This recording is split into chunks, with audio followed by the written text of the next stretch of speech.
자, 이번엔 박근혜 대통령 이야기입니다. 부담스러운 에이펙의 두 남자.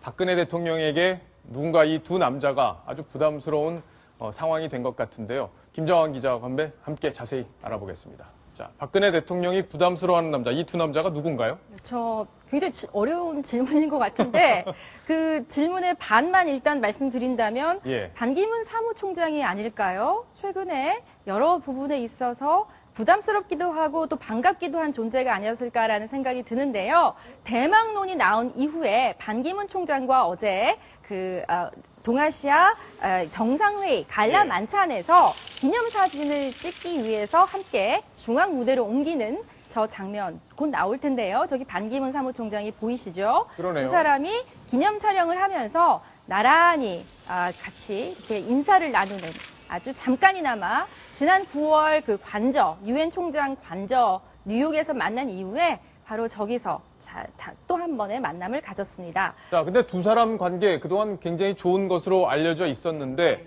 부담스럽다는 얘기는 아마 반기문 대망론 때문이 아닐까 싶은데요. 그렇죠. 그래서 그랬을까요? 지금 박근혜 대통령의 표정도 보면 지난 9월 표정보다는 조금 약간 경직돼 있는 듯한 느낌도 없지 않아 있습니다. 일부 이제 정치계에서는 친박계에서 이제 반기문 총장의 대망론을 본격적으로 언급하는 시점에 또 두 사람이 너무 화기애애한 그런 분위기를 연출을 하면 오히려 좀 잘못된 시그널을 줄 수 있는 거 아니냐. 그래서 조금 더 이렇게 조심스러운 행보를 보였다라는 그런 관측도 나오고 있는데요. 그 진정한 속마음이야 두 분만이 아실 것 같습니다.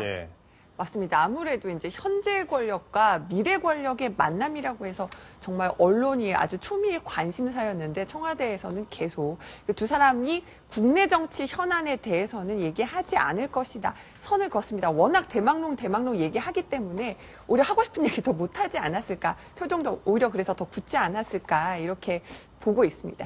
반기문 사무총장이 대망론, 반기문 대망론에 대해서 구체적인 언급을 안 했었잖아요. 출마하겠다, 안 하겠다 언급을 안 했었는데 그 이유를 오늘 설명을 했다고 하더라고요. 네, 저희 동아일보 보도를 통해서 알려졌는데요. 오준 대사를 통해서 알려졌습니다.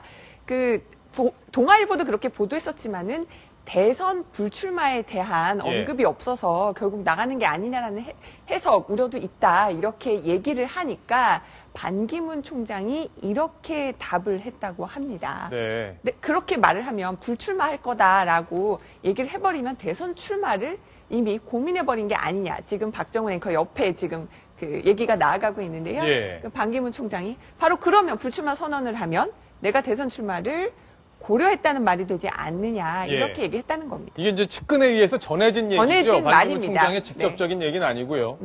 오준 유엔 대사가 바로 주 유엔 대사가 전한 말입니다. 언론을 통해서. 자, 그러면 어쨌든 반기문 총장 출마를 고려했다는 말이 되지 않느냐. 그럼 결국에는 출마 자체를 고려한 적이 없다라는 말이 그런 되겠죠. 해석이 되겠네요. 자, 그러면 또 다른 에이펙 현장에서 미얀마에서 박근혜 대통령에게 부담을 준 남자 얘기 한 명 더 있다는데 그 얘기도 한번 해보겠습니다. 이 사람은 어떤 사람인가요? 자, 패널들 저를 쳐다보시면 안 되고 설명을 해주셔야 됩니다. 박정훈 앵커가 설마 대통령에게 부담스러운 남자 얘기했으니까 바로 저 뒤에 사진 속의 주인공 푸틴 러시아 대통령인데요. 아주 공손한 표정과 어떤 행동을 보이고 있죠. 고개를 숙여서 박 대통령에게 키를 맞춰서 조금 크니까요. 악수를 아주 공손한 모습으로 하고 있습니다. 저 지난해 모습하고는 좀 상당히 다른 모습이라고도 볼 수 있겠네요. 왜냐하면 지난해에는 원래 1박 2일 일정으로 한국에 방문했지만 급작스럽게 당일 일정을 바꾸었고 당시 청와대 만찬에도 20분이나 늦는 그런 전례를 범하기도 했습니다. 그런데 이번에는 에이펙 정상회담이 끝난 직후에 박근혜 대통령을 직접 찾아와서 저렇게 공손한 표정과 행동을 보였다고 하는 건데 러시아가 최근 좀 어렵지 않습니까? 우크라이나 사태로 인해서 서방국들의 어떤 제재가 가시화되면서 경제 사정도 좀 어렵거든요. 이런 여러 부분에 있어서 다른 나라들과 좀 외연을 넓히려는 그런 어떤 포석이 아닐까 그런 생각도 해봅니다. 주초에는 중국의 펑리위안 여사를 또 담요까지 덮어줘서 화제가 됐었죠. 말까지 나왔더라고요. 펑리위안 여사에게 담요를 덮어준 남자다. 그런데 이제 또 반론을 펴는 분들도 있습니다. 이 착한 손 남자였다. 그러니까 이제 서양에서는 여성들을 좀 이렇게 행동을 통해서 외연적으로 이렇게 대우를 하는데요. 비가 오면요, 모르는 여성에게 박정은 앵커는 우산 안 받쳐주죠.